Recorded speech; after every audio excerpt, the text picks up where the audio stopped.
ဘယ်တန်လဲမှတ်သားကြကောင်းတယ်လူလောကလူငယ်လူရွယ်တွေအတွက်မတမတန်ဖို့ရှိတယ်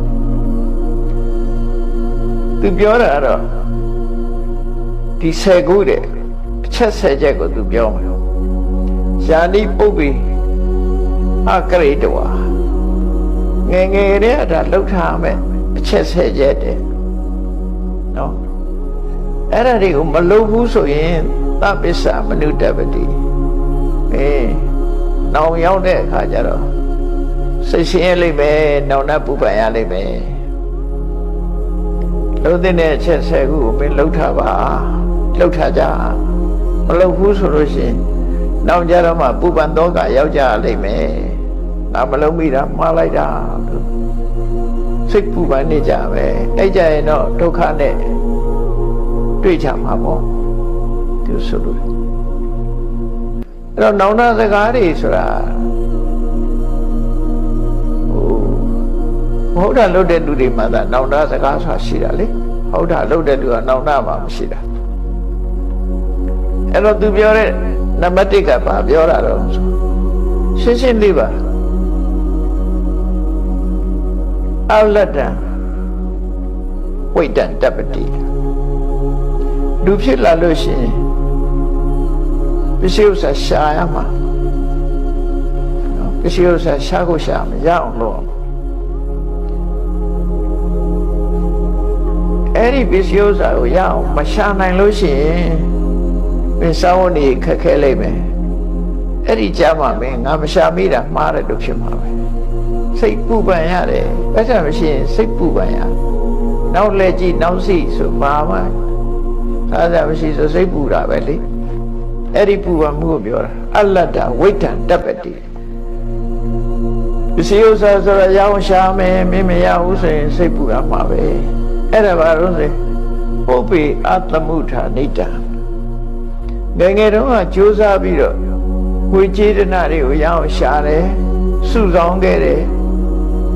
စုရမယ်ငွေတွေစုလာခဲ့တယ်အဲ့ဒါဒီကိုလှုပ်တဲ့လှုပ်ထိုက်တယ်အဆန်ရှာစုဆောင်မှုအလေးထားမြန်မာပြည်မှာအားနည်းတယ်လို့ပြောမြန်မာလူမျိုးတွေမှာအားနည်းတယ်ရှာရင်ရသမျှအကုန်သုံးပြထားတယ်များတယ်နောက်ရေးသိမ့်မတွေ့ဘူးပေါ့နော်ရရစားစားဆိုပြီးဖြစ်တယ်အိန္ဒိယနိုင်ငံသားတွေကျတော့စုဆောင်မှုအကောင်းတယ်ချိုးချမ်းချမ်းစားပြီးတော့စုဆောင်ကြလို့ဗမာပြည်ရောက်လာတဲ့အိန္ဒိယနိုင်ငံသားတွေကချမ်းသာသွားကြတာများတယ်ဟုတ်ရှေးတုန်းကတည်းကရောက်လာတဲ့လူတွေအဝတ်တစ်ထည်လန်ကူတီလေးနဲ့လာပြီးတော့ကြတော့ကျူလျာဆိုင်ပိုင်ရှင်ကြီးဖြစ်သွားမုံရဘက်ကတကယ်ဇလန်လေးတပုတ်ပြောတာမှတ်ထားဘူးလေတော့ထဲမှာလွှတ်စင်ထောင်ပြီးတော့တစ်တိခွဲတာရှေးကတော့လွှတ်ဆက်တွေမရှိသေးတော့အမှန်ဆိုရဲလွှတ်ကြီးနဲ့ဆရာကအပေါ်ကတစ်တုံးပေါ်ကတပည့်ကဟုတ်ပြေကြီးခြိုက်ထဲကဆရာ2ယောက်အဲ့ဒါတစ်တုံးခွဲကြတယ်အဲ့ဒီတော့ကတစ်တုံးခွဲတဲ့အလုပ်သမားတွေမှာကလားတယောက်ပါတယ်ဗမာအခေါ်ကလားပေါ့လေအိန္ဒိယနိုင်ငံသားအဲ့ဒီဆရာလုပ်တဲ့သူကဗမာကလားမို့သူကခေါ်တာရိုးခေါ်တာမဟုတ်ခွေးကလားလို့ခေါ်တာသူ့လုပ်သမားဟိုခွေးကလားလာဆွဲနဲ့အဲ့လိုခေါ်တာအဲ့လိုနဲ့ဆရာတွေလောက်ကင်စားတော့သွားကြပြီး10နှစ်လောက်ကြာတဲ့အခါကျတော့ခွေးကလားနဲ့မတွေ့တာ10နှစ်လောက်ကြာသွားတယ်အဲ့ဒီလွှတ်ဆရာကြီးကရှမ်းကုန်ရောက်ခိုက်လွှတ်ကောင်းကောင်းလိုက်ရှာလွှတ်ကောင်းလိုက်ရှာတော့စီးထဲမှာလွှတ်ရှာရင်းနဲ့အဲ့ကလားတွေ့တာငါဆရာကြီးပဲဆိုပြီးပြေးပြီးတော့ခေါ်တယ်ဆရာကျွန်တော်ခွေးကလားလေးလို့ပြောခေါ်ပြီးတော့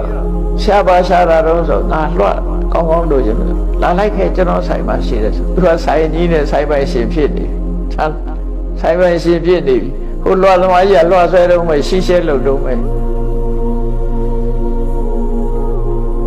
ဟိုလူကအလုံသမားကတောင်ဆိုင်ပိုင်ရှင်ဖြစ်ပြီးတော့သူ့ဆိုင်ကလွှတ်တောင်လက်ဆောင်ပေးလိုက်သေးတယ်ကဲ စုဆောင်းမှုနဲ့ကြိုးစားမှုကွာသွားတာပေါ့အဲ့ဒါကိုပြောတာဇနတန္တဘုရားဒီကနေ့ခေတ်မှာလည်းအဲ့ဒါပြောတာအလတ္တဝိတ္တံတပ္ပတိပုပ္ပိအသမုဋ္ဌာနိတံပစ္စည်းကိုရှာပြီးတော့စုဆောင်းရမယ့်ဟာတွေကိုမစုဆောင်းမိဘူးဆိုလို့ရှိရင်တဲ့နပုပ္ပိဒနမေသိတံဣတိပစ္ဆာနုတ္တပတိ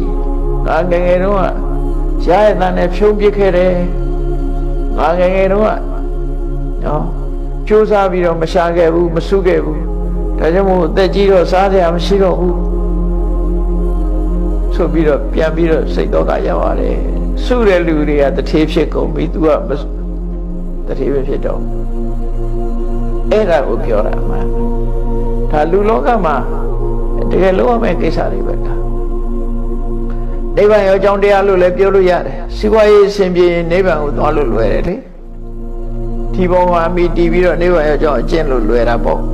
စီးပွားရေးအစဉ်မပြေတဲ့သူကဘယ်လိုလုပ်နိဗ္ဗာန်ရောအကြောင်းလုပ်လို့ရဒါနံပါတ်1ဟောငယ်စဉ်ခါစီးပွားဥစ္စာကြိုးစားရှာစုစုဆောင်းဆောင်းထားမဟုတ်ရင်အသက်ကြီးလာမှမရှာနိုင်တဲ့အခါမှာမင်းနောင်တရလိမ့်မယ်ဒါတစ်ခုနောက်တစ်ခုကတော့လူဆိုတာဘဝတစ်ခုကြုံကြုံချင်းပတ်သက်ရှာဖို့လိုတယ်ဝိចេတနာရှေ့ရမယ်စုဆုံးထားရမယ်ကိုနောက်လက်ကြည့်နောက်စီမဖြစ်တဲ့မူကိုမှစုစုဆောင်ဆောင်ရှိနေရမယ်နောက်ခံ